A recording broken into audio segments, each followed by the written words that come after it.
টানা সপ্তম জয় এই নারী টি-20 বিশ্বকাপের বাছাই পর্ব শেষ করেছে বাংলাদেশ। নেপালে আজ সুপার 6 তৃতীয় ও শেষ রাউন্ডে নেদারল্যান্ডসকে 7 উইকেটে হারিয়েছে টাইগ্রেসরা। টানা 5 জয়ে আগেই বিশ্বকাপে খেলা নিশ্চিত করেছিল নিগাত সুলতানা জ্যোতিরা। এই গ্রুপে টানা 4 ম্যাচ জেতা বাংলাদেশ সুপার 6-এ থাইল্যান্ডকে 39 রানে হারিয়ে বিশ্বকাপে খেলা নিশ্চিত করে। কীর্তিপুরের মূলপানি ক্রিকেট গ্রাউন্ডে পরের ম্যাচে স্কটল্যান্ডকে 90 রানে ঘুরিয়ে দেওয়া টাইগ্রেসরা আজ নেদারল্যান্ডসের বিপক্ষে টস হেরে ফিল্ডিং পায়। টাইগ্রেসদের বোলিং তোপে 8 ওভার শেষে নেদারল্যান্ডসের ইনিংসে 23 রানে সাজঘরে ফেরেন 5 ব্যাটার। নাদিয়া আক্তার 3টি, মারুফা আক্তার ও রাবেয়া খান অন্য 2টি উইকেট নেন।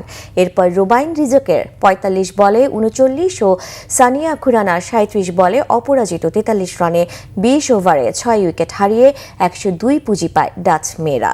রিজকে ফেরান সোমা আক্তার। জবাবে 2 রানের মধ্যে 2 ওপেনার দিলারা আক্তার ও জুয়াইরিয়া ফেরদৌসকে হারায় বাংলাদেশ। এরপর অধিনায়ক জ্যোতি টেনে নেন দলকে।